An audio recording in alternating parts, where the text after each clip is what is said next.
জীবনের প্রকৃত আবাসস্থল হচ্ছে আখিরাত। এই দুনিয়া একটা মোহ, এই মোহের পেছনে মানুষেরা ঘুরছে, বিবি বাল বাচ্চা এর পেছনে ঘুরছে। অথচ এই বিবি বাল বাচ্চা কিয়ামতের দিন মুসিবত হয়ে দাঁড়াবে মানুষের জন্য। একটা মোহর মধ্যে মানুষ পড়ে আছে, খেল তামাশার ভিতরে পড়ে আছে।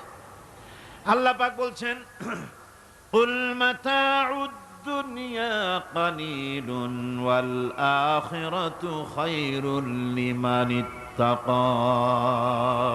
বলো, দুনিয়ার সমস্ত সম্পদ খুবই নগণ্য, আর যে ব্যক্তি পরকালকে বিশ্বাস করে, পরকালের কামনা করে, সেই খোদাভীরু লোকদের জন্য পরকাল হচ্ছে প্রকৃত আবাসস্থল।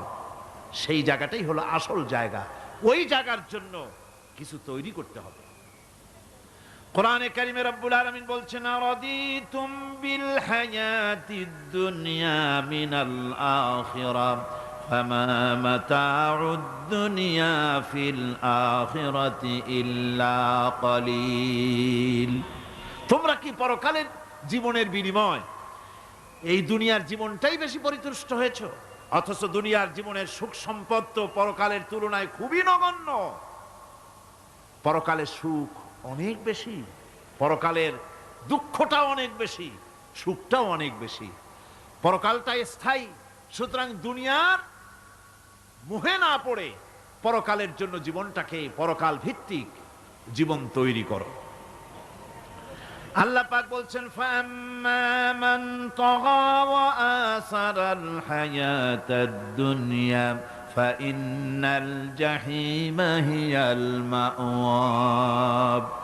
অতঃপর যে ব্যক্তি বিদ্রোহ করেছে এবং দুনিয়ার জীবনকে অগ্রাধিকার দিয়েছে, তার জায়গা হচ্ছে জাহান্নাম। জোরে বলেন নাউজুবিল্লাহ।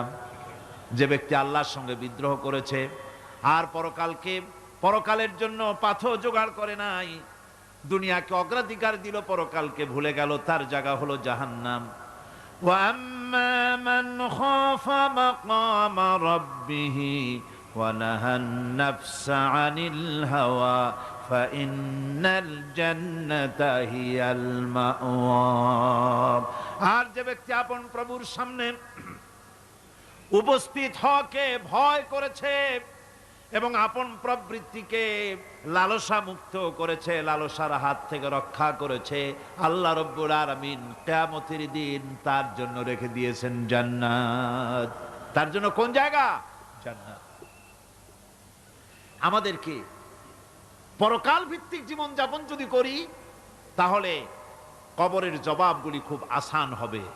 আর যদি পরকাল ভিত্তিক জীবন যাপন না হয়, কবরটা মুসিবত হয়ে যাবে।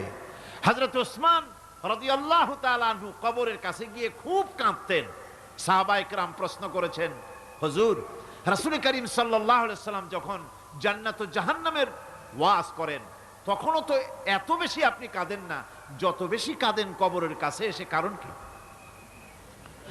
হযরত ওসমান রাদিয়াল্লাহু তাআলা আনহু বলতেন, আমার সাথীরা, আমি আমার হাবিবের কাছে, আল্লাহ রাব্বুল আলামিনের রাসূলের কাছে আমি শুনেছি, এই কবরটাই হলো প্রথম স্টেশন, এই কবরটাই হলো প্রথম ইমিগ্রেশন কাউন্টার। এই জায়গায় কেউ যদি ধরা পড়ে যায়, কারো যদি চার্জশিট হয়ে যায়, সব জায়গায় ধরা পড়ে যাবে। হাসরে মিজানে সিরাতে কোনো জায়গায় নাজাত পাবে না। আর এই কবরটা যদি কেউ মুক্তি পেয়ে যায়, মিজান সিরাত হাসর সব জায়গা থেকে আল্লাহ তারে ভালোভাবে পার করে দিবেন। এটা হলো আসল জায়গা, মারাত্মক জায়গা, খুব মারাত্মক জায়গা। আমি এটাকে ইমিগ্রেশন কাউন্টার বলেছি আমার ভাষায়। ইমিগ্রেশন কাউন্টার, যারা বিদেশ ভ্রমণ করেছেন তারা জানেন। লন্ডন যাবেন, আমেরিকা যাবেন, সৌদি আরব যাবেন, যে কোনো বিদেশে যাবেন, গেলেই পাসপোর্ট তারা দেখবে। পাসপোর্টে আপনার ন্যাশনালিটি কোনটা সেটাই তারা জানতে চাইবে। আপনি কোন দল করেন এটা তারা জানতে চাইবে না। আপনি কোন ভাষায় কথা বলেন তাও তাদের জানার দরকার নেই। প্রথমেই তারা আপনার ন্যাশনালিটি দেখবে, আপনার আইডেন্টিটি কি তারা জানতে চাইবে। তারপরে যদি স্যাটিসফ্যাক্টরি হয়, আপনাকে ভিসা দিয়ে ভেতরে ঢুকবার ব্যবস্থা করে দেবে। আর যদি তারা স্যাটিসফাইড না হয়, তাহলে আপনাকে মেহমানখানায় ঢুকানো হবে গ্রেফতার করে। কবর হচ্ছে এ ধরনের একটি ইমিগ্রেশন কাউন্টার। কবরের ভিতরে মানুষ যখনই রাখা হবে সঙ্গে সঙ্গে দুজন ফেরেশতা আসবে। কবরের কাছে যারা এসেছিল দাফন হয়ে যাওয়ার পর এই লোকগুলি 40 কদম যেতে যতক্ষণ লাগে এর মধ্যেই দুজন ফেরেশতা এসে যাবে। এসে জিজ্ঞেস করবে, মান রব্বুকা, তুমি কোন দল করতে? ওটা তাদের জানার দরকার নেই। চাকরি কিসে করতেন ওটা জানার দরকার নেই। ব্যবসা করতেন না চাকরি করতেন প্রয়োজন নেই।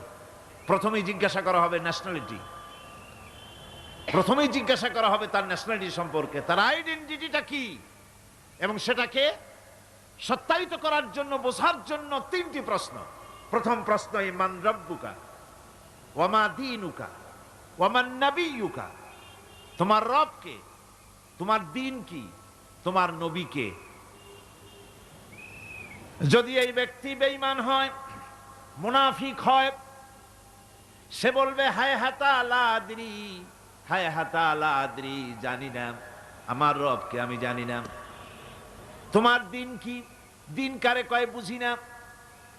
এরপরে আল্লাহর নবী জনাবে মুহাম্মদ রাসূলুল্লাহ সাল্লাল্লাহু আলাইহি ওয়াসাল্লামকে দেখানো হবে, বলা হবে মা কুনতা তাকুলু ফি হাদার রাজুল, এই ব্যক্তি সম্পর্কে তোমার ধারণা কি নিকে, বলবে আমি চিনি না।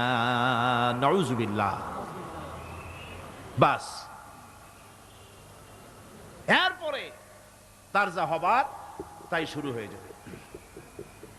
আর যদি বান্দাটা মুমিন হয়, প্রশ্ন করা হবে মান রব্বুকা, জবাব দেবে রব্বি আল্লাহ, আমার রব আল্লাহ রব্বুল আলামিন। ওয়া মা দীনুকা, দীনুনা ইসলাম। জবাব হয়ে যাওয়ার পর গায়ব থেকে আওয়াজ আসবে, ফাফরিশু বিল জান্নাতি ওয়ালবিসু বিল জান্নাহ, ও আমার ফেরেশতারা, আমার এই বান্দাকে জান্নাতের পোশাক পরাইয়া দাও আর কবরটাকে জান্নাতের বিছানা বিছাইয়া দাও। জান্নাতের পোশাক পরাইয়া দাও, জান্নাতের বিছানা বিছাইয়া দাও। ইলা মাদ্দা বাসারিহি, তার চোখের দৃষ্টি যতদূর যায় কবরটা ততটা প্রশস্ত করে দাও। এরপর বেহেশতের পোশাক পরাইয়া, বেহেশতের বিছানা বিছায়া ফেরেশতা বলবে নম কানাউমুল উরুস, ঘুমিয়ে যাও।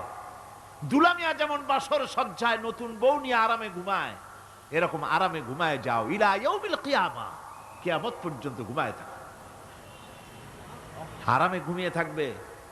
এরপরে সিংগায় ফুৎকার হবে, সিংগার ফুৎকারের আওয়াজে তার ঘুম ভেঙে যাবে। বলবে ইয়া ওয়াইলানা মান বা'সানা মিন মারকাদিনা, হায় আফসোস, আমার এত আরামের ঘুম থেকে কে আমাকে জাগ্রত করলো, আমার ঘুমটারে নষ্ট করলো কে। আওয়াজ আসবে হাদা মা ওয়াদার রহমান ওয়া সাদাকাল মুরসালুন, এটা হচ্ছে রহমানের সেই ওয়াদা, আর মুরসালিনরা, নবীরা সত্য কথাই বলেছিলেন, সেই কিয়ামত অনুষ্ঠিত হচ্ছে। আমার বন্ধুগণ, সেজন্য এই দুনিয়ার মোহে পড়ে থাকলে পরে দুনিয়ায় যারা অগ্রাধিকার দিবে দুনিয়াকে পরকালের তুলনায়, জবাব দিতে পারবে না কবরের ভিতরে গিয়া। আর যারা পরকালকে অগ্রাধিকার দিবে, দুনিয়ার চাইতে পরকালকে বেশি অগ্রাধিকার দেবে, আর আল্লাহর ভয় কলিজার ভিতরে রাখবে, কবরের জবাব সঠিকভাবে দিতে পারবে, কিয়ামতের দিন আল্লাহ রাব্বুল আলামিন তাদের জন্য জান্নাত দান করবেন। জোরে বলেন আমিন। দুনিয়াটা হচ্ছে দুনিয়া যেখানে আমরা আসি। আমি আগেই বলেছি দুনিয়া হচ্ছে আদনা শব্দ থেকে এর উৎপত্তি হয়েছে, তুচ্ছ, নিকৃষ্ট, এটার দাম নাই, এটার মূল্য নাই। হযরত ইবনে কাইয়িম রাহিমাহুল্লাহ নওয়ারাল্লাহু মারকাদাহু ওয়া জাআলাল জান্নাতা মাথওয়াহু, হযরত ইবনে কাইয়িম তিনি বলছেন, সুন্দর করে বলছেন দুনিয়া সম্পর্কে, মা মাদা ফিদ দুনিয়া আহলামুন ওয়া মা বাকিয়া মিনহা আমানি ওয়াল ওয়াক্তু বাইনাহুমা দায়ুন। মা মাদা ফিদ দুনিয়া আহলামুন, জীবনের যে অংশ ফেলে এসেছি সেটা আজ একটা স্বপ্ন। ওয়া মা বাকিয়া মিনহা আমানি, আর জীবনের যে অংশ সামনে বাকি আছে সেটা এখন একটা আকাঙ্ক্ষা। ওয়াল ওয়াক্তু বাইনাহুমা দায়ুন, আর এর মাঝখান থেকে সময় সব চলে যাচ্ছে। কত বড় কথা চিন্তা করেছেন? জীবনের যে অংশ ফেলে এসেছি তা আজকে স্বপ্ন, তা আজ কি বলেন? স্বপ্ন। আর সামনে যা আছে সেটা আকাঙ্ক্ষা, আর মাঝখান থেকে সময় সব চলে যাচ্ছে। এরপরে তিনি বলছেন وَمَنْ يَسْحَبِ الدُّنْيَا يَكُنْ مِثْلَ قَابِضٍ عَلَى الْمَاءِ خَانَتْهُ فُرُوجُ الْأَصَابِعِ। দুনিয়াদারের অবস্থা হচ্ছে এই, কেউ যদি দুই হাতে পানি খামসায় ধরে, দুই হাতে কি ধরছে বলেন? দুই হাতে পানি খামসায় ধরেছে, খুব মজবুত করে ধরেছে, 2 মুঠ পানি। বলেন থাকবে কতটুকু? কতটুকু থাকবে? 1 ফোঁটাও থাকবে না। কারণ তার আঙ্গুলের ফাঁক তার সাথে খেয়ানত করবে, আঙ্গুলের ফাঁক দিয়া পানিগুলি সব বেরিয়ে চলে যাবে। সুতরাং দুনিয়া যারা চায় তারা ঠিক পানি খামসায় ধরলে পানি যেমন হাতের ভেতর থেকে খেয়ানত করে চলে যায়, যারা দুনিয়া চায় দুনিয়াও তাদেরকে এভাবে ফাঁকি দিয়ে চলে যায়। তবুও দুনিয়ার মায়া মানুষের এত বেশি। আল্লাহর নবী বলেন লাউ কানা লি ইবনি আদামা ওয়াদিম মিন যাহাবিন লাহাব্বা ইয়াকুনা লাহু সানিন। এই পৃথিবীতে যদি কাউকে একটা মাঠ ভরে যদি সোনা দেওয়া যায়, লোকটা বলবে রব্বুল আলামিন আমি যদি আরেকটা মাঠ এরকম সোনা ভরা পেতাম। দ্বিতীয় আরেকটা মাঠ দেওয়া হলে আবার বলবে যদি তৃতীয় আরেকটা মাঠ সোনা ভরে যদি পেতাম। নবীজি বলেন ওয়ালা ইয়ামলাউ জাওফু ইবনু আদামা ইল্লা তুরাব। মানুষের পেট 3.5 হাত মাটি ছাড়া, কবরের মাটি ছাড়া মানুষের পেট ভরবে না। আরো চাই, আরো চাই, চাওয়ার কোনো শেষ নাই। মানুষ এভাবে করে দুনিয়ার মহব্বতে এমনি পাগল হয়ে যায়, শুধু দুনিয়ার মহব্বত, পরকালকে বেমালুম ভুলে যায়। আমি কিন্তু এই কথা বুঝাতে চাই নাই যে পরকালের মহব্বতে, পরকালের ভয়তে বা পরকালের জন্য দুনিয়া আপনি বাজার ঘাট বেচা কিনা ব্যবসা বাণিজ্য সবকিছু ভুলে যান না, তা নয়। ভুল বোঝার কোনো কারণ নাই। পরকালকে অগ্রাধিকার দিতে হবে, মানে দুনিয়াটা চিরস্থায়ী জায়গা নয়। চিরস্থায়ী হচ্ছে কোনটা? আখিরাত। চিল্লায়গণ কোনটা? সুতরাং এখানে যা করতে হবে আখিরাতে জবাবদিহিমূলক জীবন যাপন করতে হবে। আপনি ব্যবসা করবেন, ওজনে কম দিতে পারবেন না। আপনি খাদ্যে ভেজাল দিতে পারবেন না, চুরি করতে পারবেন না, ডাকাতি করতে পারবেন না, জেনা করতে পারবেন না, বদমাশি করতে পারবেন না, মদ খেতে পারবেন না, সন্ত্রাসী হতে পারবেন না, হাইজাকার হতে পারবেন না, চাঁদাবাজ হতে পারবেন না, মুনাফাখোর হতে পারবেন না, আপনি চোরা কারবারি হতে পারবেন না, ঘুষখোর হতে পারবেন না, সুদখোর হতে পারবেন না। এই সব কাজ পরকালকে বিশ্বাস করলেই এ সমস্ত কাজ থেকে মানুষ বিরত থাকতে পারে। কথা ঠিক কিনা? এটাই হচ্ছে পথ। সুতরাং এই পৃথিবী থাকবে না। এটা কি চিরকাল থাকবে? না, এর একটা পরিসমাপ্তি ঘটবে। যেমন করে সারা বছর লেখাপড়া করার পর কলেজে, বিশ্ববিদ্যালয়, মাদ্রাসায়, হাই স্কুলে সব জায়গায় সারা বছর লেখাপড়া করার পর যেমন পরীক্ষা দেওয়ার একটা দিন আসে, সারা বছর ব্যবসা করার পর হিসাব নিকাশ করার যেমন একটা সময় আসে, সারা মাস চাকরি করার পর বেতন পাওয়ার যেমন একটা দিন আসে, সারা জীবন চাকরি করার পর পেনশন পাওয়ার যেমন একটা সময় আসে, অনুরূপভাবে এই দুনিয়া যেদিন শেষ হয়ে যাবে, আল্লাহ নির্ধারিত সময় শেষ হয়ে যাওয়ার পর একটা সময় আসবে যখন আল্লাহ রব্বুল আলামিন সব শেষ করে দিবেন, লন্ডভন্ড হয়ে যাবে, কিছুই থাকবে না। কোরআনে কারিমে আল্লাহ সব বলেছেন, কোরআনে সব আল্লাহ বলে দিয়েছেন। আল্লাহ পাক বলেন এই পৃথিবীর সব কেমন ভাবে ধ্বংস হবে তার চিত্র আল্লাহ পাক কোরআনে কারিমে তুলে ধরেছেন। ইযাস সামাউ ফাতারাত ওয়া ইযাল কাওয়াকিবু তাসারাত ওয়া ইযাল বিহারু ফুজ্জিরাত ওয়া ইযাল কুবুরু বু'সিরাত। যখন আকাশসমূহ দীর্ণ বিদীর্ণ হয়ে যাবে, তারকাগুলি বিক্ষিপ্ত হয়ে ছিটকে পড়বে, আর সমুদ্রগুলি উচ্ছ্বসিত হয়ে পড়বে, কবরগুলি সব তার ভেতরে যা আছে উদ্গীরণ করে দেবে, তারকাগুলি স্থিমিত হয়ে যাবে। এরপরে সমস্ত আকাশগুলি কাতাইয়্যিস সিজিল্লি লিল কুতুব, কিতাবের পৃষ্ঠার মতো একটার পরে একটা ঠাস ঠাস করে পড়তে থাকবে, চূর্ণ বিচূর্ণ হয়ে ভেঙে চুরে একাকার হয়ে যাবে। পাহাড়গুলিকে উড়িয়ে দেওয়া হবে, চন্দ্র এবং সূর্য একাকার হয়ে যাবে। আল্লাহ রাব্বুল আলামিন বলেন, ফাইদা বারিকাল বাসার ওয়া খাসাফাল কমার ওয়া জুমিআশ শামসু ওয়াল কমার।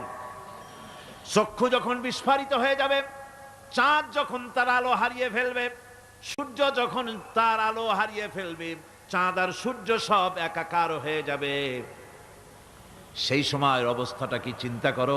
মানুষ হয়রান হয়ে দৌড়াদৌড়ি করবে। ওয়াহুমিলাতিল আরদু ওয়াল জিবালু ফাদুক্কাতা দাক্কাতান ওয়াহিদা। জমিন এবং পাহাড়গুলির মধ্যে আল্লাহ রাব্বুল আলামিন সংঘর্ষ বাঁধিয়ে দিবেন। পাহাড়গুলি ভেঙে চুরে টুকরা টুকরা হয়ে যাবে। পাহাড়গুলি উঁচু করে জমিনের উপরে আছাড় মেরে আল্লাহ রাব্বুল আলামিন ভেঙে চুরে চুরমার করে দিবেন। সুবহানাল্লাহ। ওয়া তাকুনুল জিবালু কালইনিল মানফুস। পাহাড়গুলো পেঁজা ধোনা তুলার মতো করে উড়িয়ে দেওয়া হবে, পাহাড় উড়ে যাবে। সুবহানাল্লাহ।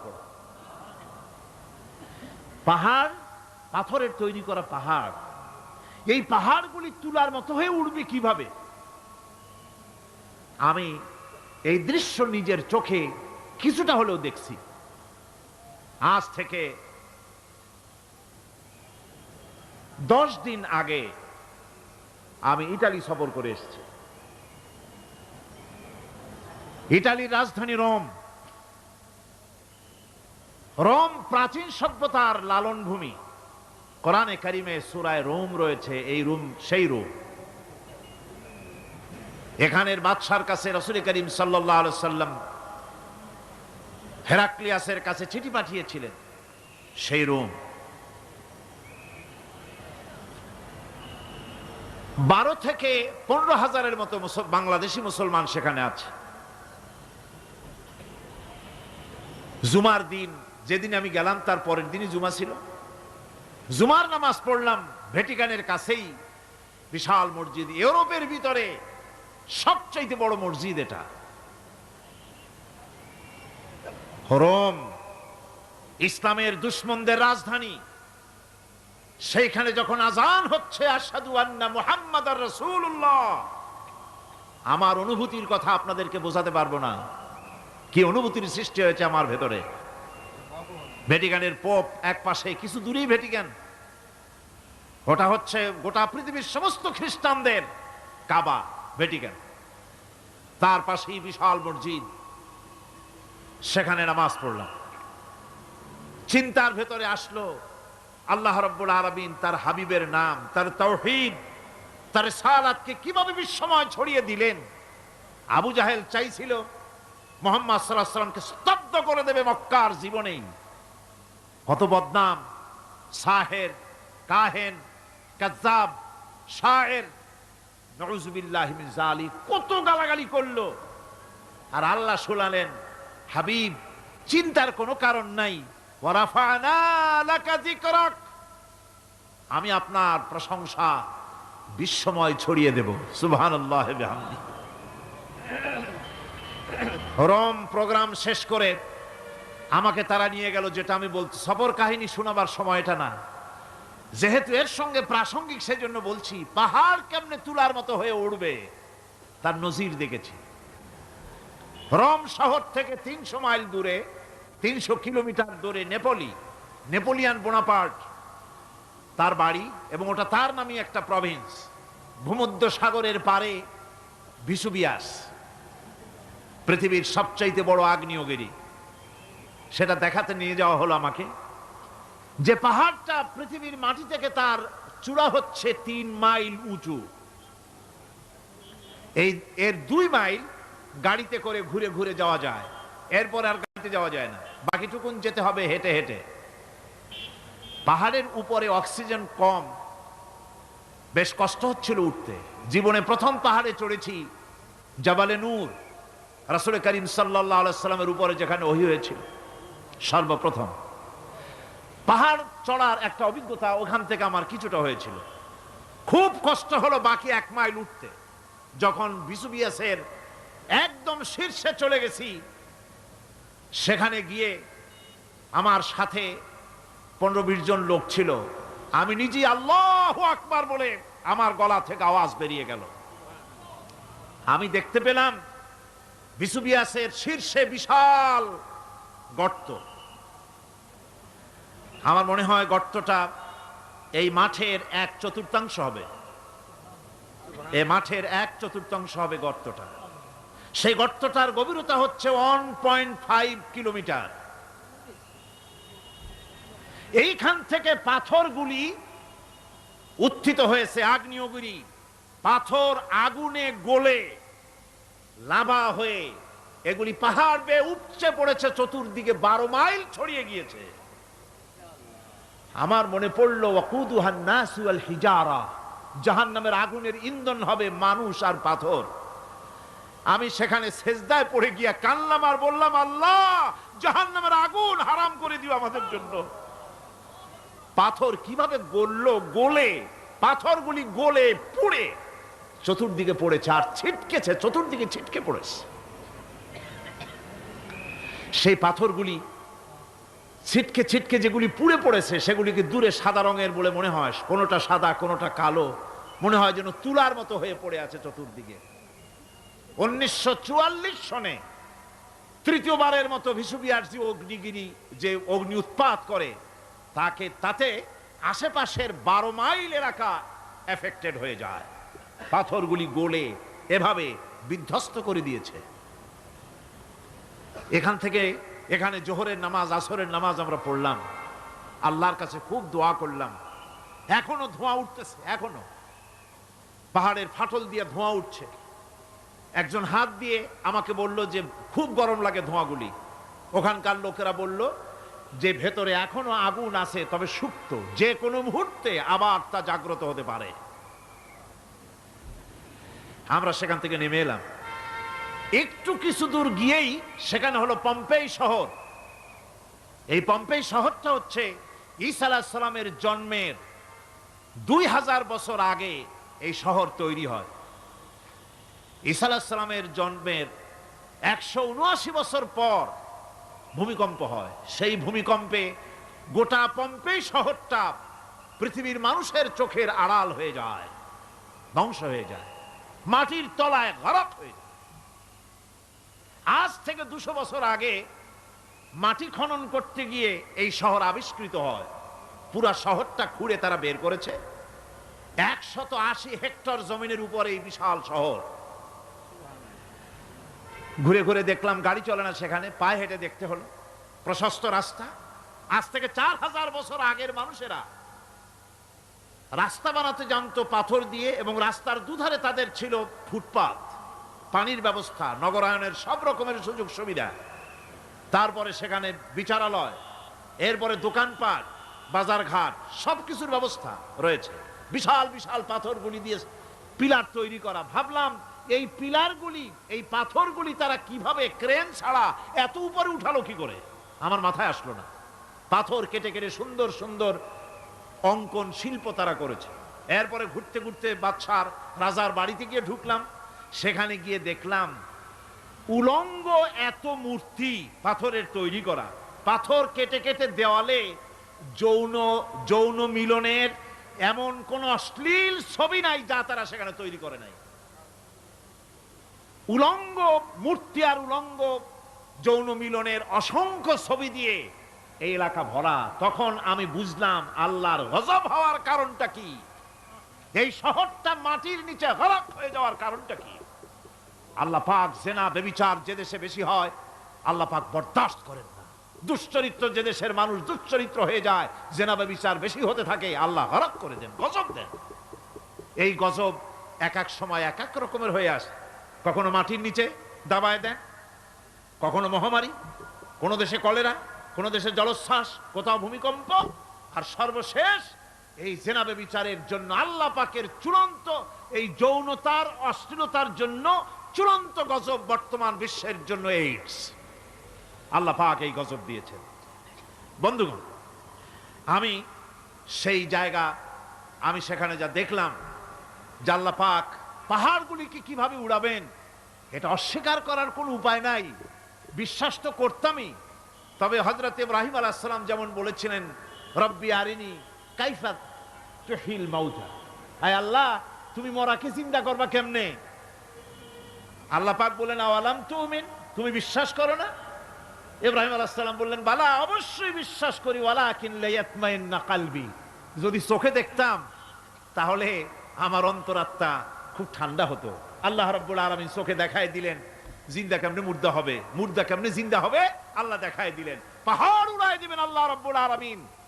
একথা কলিজার মধ্যে এটার উপর ঈমান বিশ্বাস, কিন্তু আল্লাহ চোখে দেখায়ছেন, ঈমান আরো মজবুত হয়েছে, যা ছিল আরো মজবুত হয়েছে। সুবহানাল্লাহ। আল্লাহর ভয়তে কলিজা কেঁপেছে। আমি পাহাড়ের উপরে কেঁদেছি, যার যার হয়ে কেঁদেছি। বন্ধুগণ, আল্লাহ সুবহানাহু ওয়া তাআলা এই জন্য বলেছেন কুল সিরু ফিল আরদ, আমার জমিন ঘোরো, ভালো করে দেখো, কাইফা কানা আকিবাতুল মুকাজ্জিবিন, মহাসত্যকে যারা অস্বীকার করেছে তাদের পরিণতি আমি কি করে দিয়েছি, এগুলি চোখে ভালো করে তাকায় দেখো। আমার বন্ধুগণ, সুতরাং এই পৃথিবীর অবসান হবে, এই পৃথিবী ধ্বংস হবে, এই পৃথিবী চূড়ান্তভাবে শেষ হয়ে যাবে। ও হ্যাঁ, আরেকটি কথা বলতে হয়, সেটা হচ্ছেই যে এই রোম থেকে আরেকটু দূরে 900 মাইল দূরে হচ্ছে সিসিলি। 900 মাইল দূরে, সেখানে এই সিসিলি মুসলমানেরা শাসন করেছিল 350 বছর। সেই সিসিলিতে রয়েছে 360টা মসজিদ মুসলমানদের করা। সমস্ত মসজিদগুলি আজ তালা বন্ধ, একটা মসজিদও খোলা নাই। সেখানকার মুসলমানেরা ওয়াজ শুনতে এসেছিল রোমে। আমি তাদের জন্য পরামর্শ দিয়েছি যে গভর্নমেন্টের কাছে তোমরা দাবি জানাও যে অন্তত একটা মসজিদের দরজা আমাদের জন্য খুলে দাও। রোমের অবস্থানরত প্রবাসী বাংলাদেশি মুসলমানেরা আমাকে বলেছে, তাদের অনেকের বাড়ি চট্টগ্রামেও আছে, আমাকে বলেছে তাদের চোখে পানি আসছে বলার সময় যে চিরমের তাফসীর মাহফিল যখন আসে কলজাটা কাঁদতে থাকে যাওয়ার জন্য। তো যাওয়া তো সম্ভব না এত দূর থেকে, আমাদের সালাম বলে দিবেন যত লোক আসবে, আর আমাদের জন্য দোয়া করতে বলবেন যেন এই রোমের ভিতরে আমরা ইসলামের আদর্শের ভিত্তিতে আমরা যেন চলতে পারি। আপনারা দোয়া করুন তাদের জন্য। ভাইরা আমার, এই পৃথিবী একদিন পরিসমাপ্তি ঘটবে এবং আল্লাহর দরবারে আমাদেরকে উঠতে হবে এবং সেখানে আমাদের বিচার হবে। সেখানে আমাদের কি হবে? বিচার হবে। আল্লাহ পাক বিচারটাকে নির্ভুল করার জন্য, সঠিক করার জন্য প্রত্যেকের গলায় আমলনামা ঝুলায় রাখছেন। এখানে রেকর্ডের ব্যবস্থা করা হয়েছে। আল্লাহ পাক বলছেন ওয়া কুল্লা ইনসানিন আলজামনাহু তাইরাহু ফি উনুকিহি ওয়া নুখরিজু লাহু ইয়াওমাল কিয়ামাতি কিতাবান ইয়ালকাহু মানশুরা। আল্লাহ পাক বলেন প্রত্যেকের ভালো মন্দ কর্মফল, কর্মলিপি আমি তার গলায় ঝুলায় রেখেছি। কিয়ামতের দিন সে নিজের কাছে স্পষ্ট সব দেখতে পারবে, কোনো জিনিস বাদ পড়বে না। তার গলায় তার আমলনামা ঝুলানো আছে, সব রেকর্ড হতেছে। আমরা যা করছি সবগুলি রেকর্ড হয়ে যাচ্ছে। বর্তমান বিজ্ঞানীরা আবিষ্কার করেছে যে মানুষের শরীরের ভিতরে ডিএনএ আছে, রক্তের ভিতরে ডিএনএ, এটা একটা কোড ওয়ার্ড। মানুষের রক্তের ভিতরে ডিএনএ আছে। যেমন তার ব্রেনের ভিতরে কতগুলি কোষ আছে, এক একটা কোষ এক এক ধরনের কাজ করে, অনুরূপভাবে তার শরীরের ভিতরে রক্তের ভিতরে ডিএনএ আছে। এই ডিএনএটা কি? এই ডিএনএটা হচ্ছে, এই ডিএনএ একটা কম্পিউটারের মতো কাজ করতেছে। লোকটা কি করবে, কোথায় যাবে, সে ভালো হবে মন্দ হবে কি হবে, সব তার ডিএনএর মধ্যে রেকর্ডকৃত আছে। এটা বোঝার জন্য একটা সুন্দর দৃষ্টান্ত দেওয়া যায়। যেমন এই কাগজটাকে আপনারা মনে করুন একটা গাড়ির ব্লুপ্রিন্ট, একটা গাড়ির ব্লুপ্রিন্ট। এখানে লেখা আছে গাড়ি কিভাবে তৈরি হবে। এই কাগজটা নিয়ে ঘরের মধ্যে রেখে দিলেন। এখন এই কাগজটা থেকেই অটোমেটিক গাড়ির উইন্ডো তৈরি হলো, শিল তৈরি হলো, গাড়ির বডি তৈরি হলো, চেসিস তৈরি হলো, টায়ার তৈরি হলো, ইঞ্জিন তৈরি হলো, ব্যাটারি তৈরি হলো, পেট্রোল নিল, আর কোনো রকমের ড্রাইভার ছাড়াই গাড়ি চলতে আরম্ভ করলো। এই কথাটা যদি মনের মাথার মধ্যে আনতে পারেন যে এটা কিভাবে হইতে পারে, এতে লেখা অনুযায়ী যেভাবে হওয়া যদি সম্ভব হয়, অনুরূপ ভাবে মানুষের রক্তের ভিতরে ডিএনএ এরা আবিষ্কার করেছে। এর ভিতরে মানুষের ভালো মন্দ, কোথায় যাবে, কি করবে, সবকিছু এর মধ্যে রয়েছে। কোরআনে কারিমে আল্লাহ রাব্বুল আলামিন, আমি গত বছরও বলছিলাম যে বিজ্ঞানের আবিষ্কার যত বাড়বে, কোরআন বোঝা মানুষের জন্য তত সহজ হবে। কোন সুবহানাল্লাহ। কোরআন বোঝা মানুষের জন্য তত সহজ হবে। সুতরাং মানুষের গলার সাথে আল্লাহ পাক বলছেন যে একটা আমলনামা আমি ঝুলাই দিয়েছি তার গলার সাথে, সে যা করতেছে ওখানে সব লিপিবদ্ধ হচ্ছে, কম্পিউটারাইজড, কম্পিউটারের মতো এগুলি সব গ্রহণ করতেছে। এগুলি কিয়ামতের দিন তার সামনে হাজির করা হবে। কিয়ামতে যখন আমলনামা তার সামনে দিয়ে বলা হবে, ইকরা কিতাবাকা কাফা বিনাফসিকাল ইয়াওমা আলাইকা হাসিবা, তাকে বলা হবে নিজের কর্মলিপি নিজেই পড়ো, আজ তুমি তোমার নিজের হিসাব নিতে যথেষ্ট। বন্ধুগণ, এই মাহফিলে যত লোক আমরা বসে আছি, আমরা আমাদের হিসাব নিতে যথেষ্ট না আরেকজন লাগবে? কোন আমরা যথেষ্ট কি না? কথা বোঝেন নাই। আমি বলতে চাইছি এটা, আমরা যদি এখন চোখ বুঝে চিন্তা করি যে পিছনের জীবনে কি করেছি, মনে পড়বে নাকি পড়বে না? বলেন সবাই, পড়বে কি পড়বে না? ছোটবেলায় কবে পায়ের নিচে কাঁটা ফুটেছিল, কবে কোথায় আছাড় খেয়েছিলেন, কবে কার বেল, তাল, আম, কাঁচা আম চুরি করে খেতে গিয়ে কিল খেয়েছিলেন, তাড়া খেয়েছিলেন, তাকে এখন মনে নাই? আছে। তাহলে কিল, ওই তাল বেল চুরি করতে গিয়ে যে কিলটা খাইছিলেন সেটাও মনে আছে, ভালো মন্দ সব মনে আছে। তাহলে কোন হোটেলের রুমে কি করছিলেন, কোন স্কুলে কোন কলেজে কি করছিলেন, তারপরে জীবনে ছোট বড় ঘটনাগুলি চোখ বুঝতে মনে পড়বে না? এবার হিসাব করেন, মনে যদি পড়ে এবার হিসাব করেন আপনি জান্নাতি না জাহান্নামে। আপনি আপনার নিজের হিসাব নেওয়ার জন্য যথেষ্ট। তাকে হিসাব করতে বলা হবে, তোমার হিসাব, তোমার নিজের হিসাব নেওয়ার জন্য তুমি যথেষ্ট, তোমার হিসাব তুমি নিজেই করো, এটা পড়ো। আর সেই কিয়ামতের দিন কোনো সাহায্যকারী মিলবে না। লান তানফাকুম আরহামুকুম ওয়ালা আওলাদুকুম ইয়াউমাল কিয়ামাহ। লান তানফাকুম, কিয়ামতের দিন কোনো ফায়দা হবে না, অবশ্যই কোনো ফায়দা হবে না, কোনো উপকারে আসবে না। কিয়ামতের দিন তোমার সন্তান, তোমার স্ত্রী, তোমার মাল, তোমার সম্পদ কোনো উপকারে আসবে না। কিয়ামতের ময়দানে সেদিন সব তোমার সাথে বিচ্ছেদ করবে, সব পালায় যাবে। সেখানে উৎকোষেরও কোনো কারবার নাই যে ঘুষ টুস দিয়া, ফেরেশতাদের কোনো রকম বুঝবাজ দিয়া, আলাদা কোনো চোরাগলি পথ দিয়া একেবারে ফুট করে ভেসতে চলে যাবেন, এমন কোনো সুযোগ নাই। অনেকে বলে, হুজুর এমন কিছু দোয়া শিখায় দেন যাতে ওই সব জেহাদ, বোমা এগুলি খুব ভয় পাই, ও সব রাস্তা টাস্তা না, খুব সহজে কিছু দোয়া দুরুদ করিয়া আস্তে করে জান্নাতে চলে যাওয়া যায়, এরকম একটা দোয়া, এরকম একটা পথ বলে দেন। আমি বলি, ভাই এরকমের কোন চোরাগলি আমার রাসূল আবিষ্কার করতে পারেন নাই। আল্লাহর পয়গম্বরের ওই ধরনের কোন পথ আবিষ্কার করতে পারেন নাই। সেখানে কিয়ামতের দিন কাউকে উৎকোষ গ্রহণ করার কেউ নাই, উৎকোষ দেওয়া যাবে না। আর উৎকোষ দিবি না বা কি, আপনার কাছে কিছু নাইও, থাকলেও নেওয়ার কেউ নাই। এই দুনিয়ায় ফাঁকিবাজি করে বহুত কিছু করা যায়, কিন্তু কিয়ামতের মাঠে এগুলি কিছুই চলবে না। আল-ইয়াওমা লা ইয়ানফাউ মালুন ওয়ালা বানুন, কিয়ামতের দিন ধন, সন্তান, সন্ততি আর সম্পদ কোনো কাজে লাগবে না। সেদিন শুধু আমল, আমল যদি ভালো হয় কাজে লাগবে, আমল খারাপ হবে সব শেষ হয়ে যাবে। আল্লাহ রাব্বুল আলামিন নবীজিকে ডেকে বলেছেন, নবী আপনি বলেন, কুল মা কুনতু বিদআম মিনার রাসূল, আপনি বলুন আমি কোন নতুন রাসূল নই, আমার আগে অনেক নবী রাসূল পৃথিবীতে এসেছেন, তারা বিদায় হয়ে গেছেন। আমি জানি না কিয়ামতের দিন আল্লাহ রাব্বুল আলামিন আমার সাথে কি ব্যবহার করবেন, আর আমি এও জানি না যে কিয়ামতের দিন আল্লাহ পাক তোমাদের সাথে কি ব্যবহার করবেন।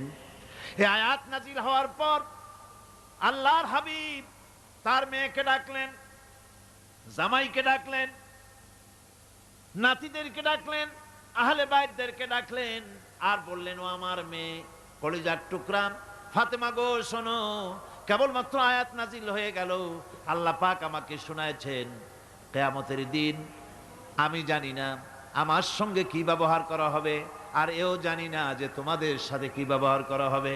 ও আমার কলিজার টুকরা মেয়ে ফাতেমা, কিয়ামতের দিন মুহাম্মদ সাল্লাল্লাহু আলাইহি সাল্লামের মেয়ে, এই হিসাবে তোমার নাজাতের ফয়সালা হবে না। ও আমার কলিজার টুকরা নাতি হাসান আর হোসাইন, কিয়ামতের দিন মুহাম্মদ সাল্লাল্লাহু আলাইহি সাল্লামের নাতি হিসাবে ফয়সালা হবে না। ও আমার জামাই হযরতে আলী, কিয়ামতের দিন আমার জামাই হিসাবে নাজাতের ফয়সালা হবে না। আমল যদি ভালো হয় ফয়সালা ভালো হবে, জান্নাতে চলে যাবে। আমল যদি খারাপ হয় কার নাতি কার জামাই দেখা হবে না। সুবহানাল্লাহ। কঠিন কিয়ামতের মাঠ। এই পরকালের বিশ্বাস যদি কলজার মধ্যে ঢোকে মানুষ ভালো হয়ে যাবে। কোন সুবহানাল্লাহ। আপনাদের দৃষ্টিতে পারবে? কথার জবাব যে দিলেন না। পুলিশে কি মানুষের চরিত্র ভালো বানাইতে পারবে? পুলিশের চরিত্র ভালো বানাবে কেডা? সেটাই তো কথা। মানুষের চরিত্র যাতে ভালো থাকে, মানুষের জন্য খারাপ কাম না করে, সেজন্য পুলিশ। পুলিশ যাতে খারাপ কাম না করে সেজন্য আরো একটা ডিপার্টমেন্ট আছে না? তারা যাতে খারাপ কাজ না করে সেজন্য আর একটা আছে। এন্টি করাপশনের আবার এন্টি করাপশন আছে, তার উপর আবার এন্টি করাপশন আছে। এন্টিটার অভাব নাই। সুতরাং পুলিশ দিয়া, বিডিআর দিয়া, আর্মি দিয়া মানুষের, দেশের, জাতির চরিত্র ভালো বানানো যায় না। রাসূলুল্লাহ এ দিয়ে বানান নাই, এটা ইসলামের নিয়ম নয়। পুলিশ দিয়া, আর্মি দিয়া দেশের মানুষের চরিত্র ভালো বানানো যায় না। চরিত্র ভালো বানানো যায় কেবলমাত্র পরকালের ভয় দিয়া। কিসের ভয় দিয়া? ওই যে মক্কার জীবনে ওই সমস্ত মানুষগুলি যারা চুরি করত, ডাকাতি করত, জেনা করত, বদমাশি করত, যারা শয়তানি করত, যারা মানুষকে খুন করত, এই মানুষগুলি এত ভালো হয়ে গেল, যারা চুরি ছেড়ে দিল, ডাকাতি ছেড়ে দিল, জেনা ব্যভিচার ছেড়ে দিল, এত ভালো হয়ে গেল, পৃথিবীর মধ্যে সেরা মানুষ তারা হয়ে গেলেন। জোরে বলেন সুবহানাল্লাহ। নবীর সাহাবীরা পৃথিবীর শ্রেষ্ঠ সন্তান, নবীর সাহাবীরা পৃথিবীর সেরা মানুষ, তাদের চাইতে সেরা মানুষ নবীদের পরে আর কেউ হতে পারে না। জোরে কোন সুবহানাল্লাহ। নবীর পরে পৃথিবীতে শ্রেষ্ঠ মানুষ কারা? সাহাবায়ে কেরাম রিদওয়ানুল্লাহ তাআলা আলাইহিম আজমাইন। ওনারা তো কুফরের মধ্যে ছিলেন, শিরকের মধ্যে ছিলেন, চুরি, ডাকাতি, জেনা, ব্যভিচার এমন কোনো পাপ নাই যা করা হয়নি। তারপরে যখন আল্লাহর নবীর কাছ থেকে তাওহীদ, রিসালাত ও আখিরাতের দাওয়াত পেলেন, কি সোনার মানুষ এক একজন হয়ে গেলেন। সুবহানাল্লাহ। যারা ছিলেন নারীর সতীত্বের জম, তারা হয়ে গেলেন নারীর সতীত্বের পাহারাদার। যারা মানুষের মাল চুরি করত, ডাকাতি করত, তারা রাতভর মানুষের মালের পাহারা দিল, মানুষের রক্তের পাহারা দিল। সুবহানাল্লাহ বিহামদি। রক্ত সম্পদের পাহারা দিল। রাসূল বললেন খায়রুল কুরুনে কারনি, সর্বশ্রেষ্ঠ যুগ তো আমার যুগ। বন্ধুগণ, এরপরে একটা জীবন আসবে ওই কিয়ামতের ময়দানে। এই পরকালের বিশ্বাসটা গুরুত্বপূর্ণ ব্যাপার। আমাদের সব কিছুর হিসাব দেওয়া লাগবে।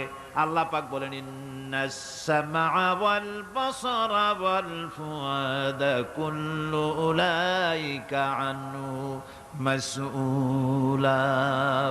নিঃসন্দেহে মানুষের শ্রবণ শক্তি, দর্শন শক্তি এবং তার অন্তঃকরণের কল্পনা সম্পর্কে আল্লাহ রাব্বুল আলামিনের কাছে জিজ্ঞাসিত হতে হবে। কান দিয়া কি করেছিলা, চোখ দিয়া কি করেছিলা, মুখ দিয়া কি করেছিলে, হাত দিয়ে কি করেছিলে, সব কিছুর জবাব আল্লাহ রাব্বুল আলামিনের কাছে দিতে হবে। সবটার জবাব দিতে হবে, কোনো কিছু বাদ যাবে না। এমনকি মনের ভিতরে যে কল্পনা আমরা করি, এই কল্পনার হিসাবও আল্লাহর দরবারে দিতে হবে। কোরআনে কারীম বলছেন ওয়া ইন তুবদু মা ফি আনফুসিকুম আও তুখফুহু ইউহাসিবকুম বিহিল্লাহ। মনের ভিতরে তুমি যেটা কল্পনা করো সেটা প্রকাশ করো, অথবা তুমি গোপন রাখো, যাই তুমি করো না কেন আল্লাহ রাব্বুল আলামিন এর হিসাবও তোমার কাছে নেবেন। ফায়াগফিরু লিমান ইয়াশাউ ওয়া ইউআযযিবু মান ইয়াশাউ ওয়াল্লাহু আলা কুল্লি শাইইন কাদির। মহান আল্লাহ পাক বলেন, করার পর তোমার মনের ভিতরে কি কল্পনা করেছিলে ওইটার হিসাব আমি নেব। হিসাব নেওয়ার পর যারে খুশি ক্ষমা করে দেব, যাকে খুশি শাস্তি প্রদান করব। সবকিছুর উপরে আল্লাহ রব্বুল আলামিন শক্তিমান, সব তিনি করতে পারেন, সমস্ত কুদরত রয়েছে তার। সুতরাং মানুষদেরকে, আল্লাহর বান্দাদেরকে বিশ্বাস করতে হবে যে আমার কোনো কথা বাদ যাবে না, কথাগুলি রেকর্ড হচ্ছে, কথা রেকর্ড হচ্ছে। আমি যে ওয়াজ করতেছি এই কথাগুলি রেকর্ড হচ্ছে নাকি হচ্ছে না? অনেক টেপ রেকর্ডার রেকর্ড হচ্ছে, অডিও ভিডিও হচ্ছে। আজ থেকে 50 বছর পর যদি এই রেকর্ড বাজানো হয়, আমাকে যদি বলা হয় যে আপনি অমুক জায়গায় অমুক কথা বলেছেন, আমি যদি বলি না আমি কথা বলি নাই, তারপরে যদি রেকর্ড বাজানো হয়, তাহলে আমি কথা যে বলি নাই যদি বলি, তাহলে এটা ধরা পড়বে না? সেখানে ধরা পড়বে না? তাহলে এই মানুষের কথা প্লাস্টিকের ফিতায় রেকর্ড করে 50 বছর, 100 বছর, 200 বছর, 500 বছর যদি প্লাস্টিকের ফিতায় এটাকে চলচ্চিত্র করে অথবা টেপ রেকর্ডারে করে যদি ধরে রাখা যায়, এই বুদ্ধিটা কে দিলেন কন্ত দেখি? সবাই কন্যা এই বুদ্ধিটা দিলেন কে? যে আল্লাহ রাব্বুল আলামিন মানুষের মাথায় বুদ্ধি দিলেন, যার দ্বারা সে মানুষের কথাবার্তা অ্যাক্টিভিটি সব ধরে রাখতে পারে। সে আল্লাহ রাব্বুল আলামিন বুঝি আপনার আমার কথা এবং আপনার আমার অ্যাক্টিভিটিসকে তিনি বুঝি ধরে রাখতে পারবেন না কিয়ামত পর্যন্ত? পারবেন কি না?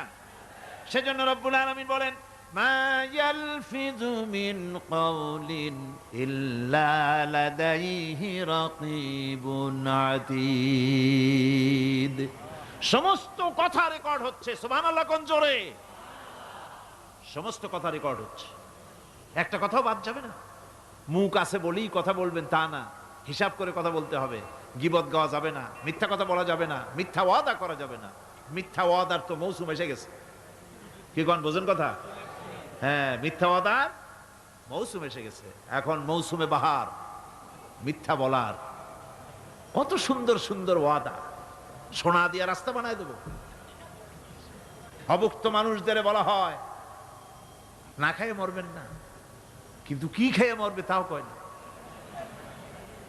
আমরা যদি যাইতে পারি তাহলে মটকির মতো রসগোল্লা বানায় দেব, গরুর গাড়ির চাকার মতো জিলাপি বানায় দেব। খাইতে গিয়ে হা করে চিত হয়ে থাকবে। কত রঙিন রঙিন কথা। মিথ্যা ওয়াদার সময় শেষ। ভাইরা আমার, পরকাল যদি বিশ্বাস করে সেই ব্যক্তি কিছুতেই মুখ আছে বলেই যা খুশি বলবে না, পরনিন্দা করবে না, পরচর্চা করবে না, হাত আছে বলেই যা তা লিখবে না। ঘটনা হইল একটা, লিখলো আর একটা। কলম একটা আছে বলেই যা খুশি তা লেখা যায় না, মুখ আছে বলেই যা খুশি তা বলা যায় না, চোখ আছে বলেই যা খুশি তা দেখা যায় না। গরু খাওয়া জায়েজ করা হয়েছে বলে গরুর লেজ থেকে মাথা পর্যন্ত পাইকারি দরে সব খাওয়া যায় না। গরু খাওয়া হারাম না হালাল? হালাল। পাইকারি দরে লেজ থেকে মাথা পর্যন্ত সব খাওয়া হালাল না। ওর মধ্যে আল্লাহ কিছু হারাম রেখে দিছে, সেগুলোকে বাইসে খাইতে হবে। আল্লাহ দেখতে চান পাইকারি দরে জম্মের খাওয়া খাও না আমার হারামগুলি বাদ দিয়া খাও, নিষেধ করাগুলি বাদ দিয়া খাও। মুখ আছে বলেই যা খুশি তা বলা যাবে না, কান আছে বলেই যা খুশি তা শোনা যাবে না, চোখ আছে বলেই যা খুশি তা দেখা যাবে না, হাত পা আছে বলেই যা খুশি তা করা যাবে না। সবটার পেছনে আল্লাহ রাব্বুল আলামিনকে ভয় করা লাগবে। মহান আল্লাহ রাব্বুল আলামিন বলে, বান্দারে তোমার সমস্ত কার্যাবলী এমনকি তোমার চাহনিটা পর্যন্ত কার দিকে কি নিয়তে তাকায়ছো কেউ জানে না, আমি আল্লাহ রাব্বুল আলামিন জানি। وَيَعْلَمُ خَائِنَةَ الْأَعْيُنِ وَمَا تُخْفِي الصُّدُورُ। তোমার অন্তঃকরণ কি জিনিস গোপন করে আর তোমার চক্ষু কি লুকোচুরি খেলে আমি টের পাই। সুবহানাল্লাহ বিহামদি। চশমার ফাঁক দিয়া কি দেখো, কারে দেখো, কি নজরে দেখো, সানগ্লাস পরিয়া কেউ ঠিক পায় না, আমি ঠিক পাই। সুবহানাল্লাহ, জোরে কান সুবহানাল্লাহ। সুতরাং চোখের নজরের হিসাব হবে, হাতের কাজের হিসাব হবে, পায়ের চলার হিসাব হবে, আপনার বলার হিসাব হবে, মুখে যা বলেছেন যা করেছেন হাত পাও দিয়ে যা করেছেন সবকিছুর হিসাব হবে কিয়ামতের দিন। আল্লাহর দরবারে সবকিছু উপস্থিত হবে, কোনো জিনিস বাদ পড়বে না। ফামান ইয়ামাল মিসকালা যাররাতিন খায়রান ইয়ারা ওয়া মান ইয়ামাল মিসকালা যাররাতিন শাররান ইয়ারা। ছোট্ট একটা ভালো কাজ যদি করো তাও হাজির করা হবে, সামান্যতম ভালো কামও তোমার বাদ পড়বে না। আর ক্ষুদ্রতম কোনো খারাপ কাজ করলে তাও উপস্থিত করা হবে, সব তোমার সামনে, কোনো জিনিস বাদ পড়বে না, সব দেখতে পাবে কিয়ামতের দিন। ভালো কাজটাও আর খারাপ কাজটাও আল্লাহর কাছে সেদিন আল্লাহ পাক মানুষের সামনে উপস্থিত করে দিবেন। আল্লাহ পাক বলছেন সেদিন এই জমিন, তার ভিতরে যা লুক্কায়িত ছিল জমিন সব বের করে দেবে। কান্নাহুম জারাদুম মুনতাশির, টিড্ডি ফড়িংগুলি পোকাগুলি মাটির থেকে যেমন বেরোয়, এ মাটির ভিতরে যা আছে কিয়ামতের দিন সব মাটি বের করে দেবে। ইযা যুলজিলাতিল আরদু জিলজালাহা ওয়া আখরাজাতিল আরদু আসকালাহা ওয়া ক্বালাল ইনসানু মা লাহা। এ জমিনকে ঝাঁকি মারা হবে প্রবল এক ঝাঁকুনি, প্রবল এক ঝাঁকুনিতে এই পৃথিবীর মধ্যে যা কিছু আছে সব বেরিয়ে যাবে। সুবহানাল্লাহ কইতে ইচ্ছা করে না মিয়ারা? এক ঝাঁকুনিতে পৃথিবী সব বের করে দেবে। মানুষ হয়রান হয়ে বলবে কি হয়েছে, এ মাটির হলোটা কি? আমার বন্ধুগণ, মানুষ হয়রান হয়ে গিয়ে বলবে মাটির কি হলো? আল্লাহ রাব্বুল আলামিন বলেন ইয়াউমাইযিন তুহাদ্দিসু আখবারাহা বিআন্না রাব্বাকা আওহালাহা। জমিনের উপরে যা ঘটেছে জমিন তা সব বের করে দেবে, সব প্রকাশ করে দেবে। আর এটা এই জন্য হবে যেহেতু তার রবের হুকুম হয়েছে, তার রব হুকুম করেছে বের করে দে। জমিনের ভিতরে আছে যা সব বেরিয়ে যাবে, আকাশ ভেঙে পড়বে, পাহাড় উড়ে যাবে, জমিনের ভিতরে যা আছে সব উপরে চলে আসবে, পৃথিবীতে সব শেষ, কিচ্ছু নাই, আকাশ নাই, পাহাড় নাই, সমুদ্র নাই, সব একাকার, চন্দ্র নাই, সূর্য নাই, তারকা নাই, গ্যালাক্সি নাই, মহাশূন্য নাই, সব শেষ। আল্লাহ রাব্বুল আলামিন সমস্ত ফেরেশতাদেরকে শেষ করে দিবেন, সকলের মওত হয়ে যাবে, কেউ আর থাকবে না।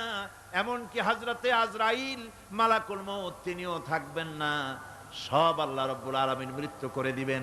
এরপরে আল্লাহ রাব্বুল আলামিন একা তিনি বলবেন ইয়া দুনিয়া, ইয়া দুনিয়া আইনা আনহারুকি, এ পৃথিবী তোর সেই সমুদ্রগুলি কোথায়, নদীগুলি কোথায়?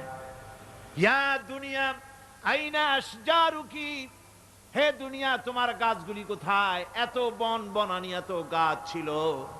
ইয়া দুনিয়া আইনা জিবালুকি, এ পৃথিবী তোর জমিনে যত পাহাড় ছিল পাহাড়গুলি কই? যত স্বৈরাচার ছিল জমিনের উপরে, যারা স্বৈরাচারী মনোবৃত্তি নিয়ে মানুষ ধ্বংস করেছে, দেশ ধ্বংস করেছে, মায়ের বুক খালি করেছে, ওই স্বৈরাচারগুলি কই? কোনো জবাব নাই। আল্লাহ পাকের পরে বলবেন লিমানিল মুলকুল ইয়াউম, কার রাজত্ব? আজকে রাজত্বটা কার? আল্লাহ তিনবার আওয়াজ দিবেন, আজকে রাজত্ব কার? আল্লাহ পাক যখন তিনবার করে ডাক দিবেন, কোনো জবাব নাই, কোনো জবাব নাই। কে জবাব দেবে? আল্লাহ রাব্বুল আলামিনের সামনে কার ক্ষমতা আছে কথা বলার? কেউ তো নাই, সব শেষ।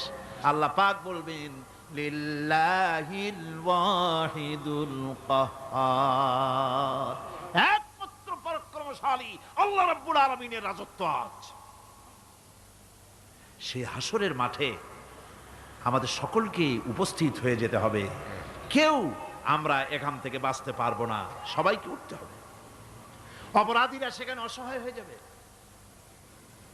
অপরাধীরা অসহায় হয়ে যাবে। আল্লাহ পাক বলেন فإذا جاءت الصاخة يوم يفر المرء من أخيه وأمه وأبيه وصاحبته وبنيه। অবশেষে যখন কান ফাটানো আওয়াজ আসবে, এই আওয়াজ সেদিন মানুষ নিজের মা বাপ ভাই বোন সব থেকে বিচ্ছিন্ন হয়ে যাবে, সব একের থেকে আরেকজন পালায়ে যাবে, হারায় যাবে, কেউ কাউকে আর খুঁজে পাবে না। সেদিন ওই কিয়ামতের মাঠে বিভীষিকাময় দৃশ্য, মানুষ হয়রান হয়ে যাবে। মাথার এক হাত অথবা অর্ধ মাইল অথবা এক বিগত এতটুকুন উপরে ওই প্রকাণ্ড সূর্যটার তাপ আসবে, গুনাহগারের মাথার চান্দি ফেটে গিয়া মগজগুলি গলে গলে নাক কান দিয়ে বের পড়তে লাগবে, জিহ্বাটা কুকুরের মতো ঝুলে নাভিস্থল পর্যন্ত পড়ে যাবে, মাটিটা সূর্যের উত্তাপে তামার মতো গরম হয়ে যাবে, সারা হাসর জুড়ে আওয়াজ হবে পানি পানি পানি। মানুষেরা হয়রান হয়ে যাবে। সে হাসরের ময়দানে এই চরম কষ্টের ভিতরে আল্লাহ রাব্বুল আলামিন বলেন, সেদিন দুটো ভাগ হয়ে যাবে। একদল মানুষের চেহারা আলোয় ঝলমল হয়ে যাবে, আর একদল মানুষের চেহারাগুলি কালো হয়ে যাবে। উজুহু ইয়াউমাইদিন মুসফিরাতুন দাহিকাতুন মুস্তাবশিরা ওয়া উজুহু ইয়াউমাইদিন আলাইহা গাবারা। আল্লাহ পাক বলেন, এক শ্রেণীর মানুষের চেহারা হাস্যোজ্জ্বল ঝলমলে হয়ে যাবে, আর এক শ্রেণীর মানুষের চেহারাগুলি কালো হয়ে যাবে। তারহাকুহা কাতারা উলাইকা হুমুল কাফারাতুল ফাজারা। হাস্যোজ্জ্বল, স্বচ্ছন্দপূর্ণ, সুন্দর, উজ্জ্বল ঝলমলে চেহারা হবে ঈমান আনার কারণে, পরকালকে বিশ্বাস করার কারণে, আল্লাহ এবং রসুলের কথা অনুযায়ী জীবন যাপনের কারণে চেহারাটা উজ্জ্বল হয়ে যাবে। আর আল্লাহর নাফরমানি, রসুলের নাফরমানি, পরকালকে অস্বীকার করার কারণে কাফেরগুলির চেহারা, মুনাফিকগুলির চেহারা কালো হয়ে যাবে। তাদেরকে আলাদা করে দেওয়া হবে। আমতাজুল ইয়াওমা আইয়ুহাল মুজরিমুন, মুজরিমদেরকে আলাদা করে দেওয়া হবে, দুইটা ভাগ হয়ে যাবে। এই চরম অবস্থা সৃষ্টি হবে কিয়ামতের ময়দানে। সেদিন রাসূল করিম সাল্লাল্লাহু আলাইহি ওয়াসাল্লাম উম্মতের জন্য সুপারিশ করবেন। সেই সুপারিশ যেন আমাদের করতে পারেন, সেজন্য আমাদেরকে তৈরি করতে হবে, সে ধরনের যোগ্য আমাদেরকে বানাতে হবে। বন্ধুগণ, এই পরকালীন জীবন, এর সম্ভাবনা, এটা যে হবে এবং সেই পরকালে আমাদের সকলকে যে উঠতে হবে, কিয়ামতে আল্লাহর কাছে জীবনের সব কিছুর জবাবদিহি করতে হবে, এই ভীতি সৃষ্টি করতে চায় আল্লাহ পাক মানুষের ভেতরে। আল্লাহ পাকের চাইতে মানুষের কল্যাণকামী আর কেউ আছে? চিল্লায় কোন আল্লাহর চাইতে, বিশ্ববাসীর সৃষ্টি জগতের কল্যাণকামী আল্লাহর চাইতে, রাসূলের চাইতে বেশি কেউ কি আছে? সে আল্লাহ পাক সব বলে দিলেন, ওপেন সিক্রেট করে দিলেন, সব গোপন ফাঁস করে দিলেন। কেমনে বিচার হবে, কেমনে কিয়ামত অনুষ্ঠিত হবে, কেমনে কি হবে, সব খুলে খুলে আল্লাহ পাক বলে দিলেন আমাদেরকে ভালো হওয়ার জন্য। কোরআনে কারীম বলছে, লাইসাল বিররা আন তুওয়াল্লু ওয়ুজুহাকুম কিবালাল মাশরিকি ওয়াল মাগরিব। পূর্ব পশ্চিমে মাথা ঘুরানো, সার নত করা, মাথা ঘুরানো, মুখ ঘুরানো, এটাই কিন্তু সৎ কাজ এবং পুণ্যবান হওয়ার, সৎ কাজ করার, নেককার হওয়ার জন্য যথেষ্ট নয়, বরং ওয়ালাকিন্নাল বিররা মান আমানা বিল্লাহি ওয়াল ইয়াউমিল আখির। প্রকৃতপক্ষে সৎকারী মুমিন, ভালো কাজ করা, প্রকৃত মুমিন, সত্যিকারের ভালো মানুষ, সত্যিকারের ইমানদার হওয়ার জন্য 10টি কাজ লাগবে। কয়টি কাজ? 10টি কাজ লাগবে। সেই 10টি কাজের একটি কাজ গত বছর আপনাদের খেদমতে আরজ করা হয়েছে, 2টি বলা হয়েছে, বাকি আজকে বললাম আর একটা, হয়ে গেল 3টা। বাকি আছে কয়টা? 7টা। বাকি আছে আরো 7টা। পরকাল ভিত্তিক জীবনযাপন যদি করতে পারি, তাহলে আমরা হব দুনিয়ার শ্রেষ্ঠ মানুষ। কোন আলহামদুলিল্লাহ। আমার দেশ, আমার জাতি, আমার school, college, university, secretariat, cantonment, রান্নাঘর থেকে শুরু করে বঙ্গভবন, দেশের সর্বত্র মানুষের ভেতরে যদি পরকালের জবাবদেহিমূলক জীবনযাত্রার অনুভূতি সৃষ্টি করে দেওয়া যায়, কিয়ামত আছে আর জবাব দিতে হবে আল্লাহর দরবারে। এই পরকালকে এভাবে বিশ্বাস করতে পারলে, ওইভাবে জীবন গড়তে পারলে দেশ সুখী হবে, সমৃদ্ধশালী হবে, বিপদ দূরীভূত হবে, অন্ধকারের আমানিশা দূর হয়ে গিয়ে পৃথিবীতে আবার সুন্দর সূর্য উদিত হবে। ইসলামের নতুন বার্তা নিয়ে পৃথিবীতে শান্তি আসবে, সুখ আসবে, সমৃদ্ধি আসবে, স্বাধীনতা টিকবে, সার্বভৌমত্ব টিকবে, দেশ এক সুখী সমৃদ্ধশালী সুন্দর দেশে পরিণত হবে।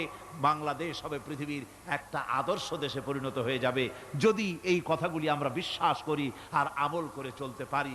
আল্লাহ পাক যেন সে তৌফিক আমাদের দেন। সকলে বলি আমিন। সকলে কোন আমিন। মুনাজাত হবে, দাঁড়ানো ভাইরা বসে। মুনাজাত হবে, দাঁড়ানো ভাইরা সকলে বসে। আল্লাহুম্মা ربنا ظلمنا أنفسنا وإن لم تغفر لنا وترحمنا لنكونن من الخاسرين ربنا لا تزغ قلوبنا بعد إذ هديتنا وهب لنا من لدنك رحمة إنك أنت الوهاب আয় আল্লাহ তাআলা, হাজার হাজার মুসলমান নরনারী দীর্ঘক্ষণ ধরে তোমার কোরআনে কারিমের আলোচনা শুনেছি, দরুদ ও সালাম পড়েছি, জিকির আজগার করেছি। মেহেরবানি করে সওয়াবটুকুন জনাবে মুহাম্মদুর রাসূলুল্লাহ সাল্লাল্লাহু আলাইহি ওয়াসাল্লামের রূহ মুবারকে পৌঁছায় দাও। হে আল্লাহ তাআলা, तमाम পৃথিবীর মাটির নিচে যত মুমিন মুমিনাত শুয়ে আছেন তাদের আরওয়ার পরে সওয়াব পৌঁছায় দাও। রব্বুনা রবিন, আমাদের মধ্য থেকে মা বাপ যাদের দুনিয়া থেকে বিদায় হয়ে গেছে, কবরগুলিকে জান্নাতের টুকরা বানায়া দাও। রব্বির হামহুমা কামা রব্বায়ানি সগীরা। সকলে পড়েন রব্বির হামহুমা কামা রব্বায়ানি সগীরা। আয় আল্লাহ তাআলা, আমাদের পীর মুর্শিদ, আমাদের উস্তাদ, আমাদের ভাই বোন, আত্মীয় স্বজন যার যা মারা গেছে সকলকে ক্ষমা করে দাও। গোটা পৃথিবীতে আজকে যত মুসলমান বেঁচে আছেন সমস্ত মুসলমানদের গুনাহ খাতা মাফ করে দাও। সমস্ত মুসলমানদেরকে এক বানায় দাও, নেক বানায় দাও। মুসলমানদের জিন্দেগির গুনাহ খাতা মাফ করে দাও। রব্বানা তাকাব্বাল মিন্না ইন্নাকা আনতাস সামিউল আলিম وتب علينا إنك أنت التواب الرحيم سبحان ربك رب العزة عما يصفون وسلام على المرسلين الحمد لله رب العالمين واجعل آخر كلمة عند الموت لا إله إلا الله محمد رسول الله السلام عليكم ورحمة الله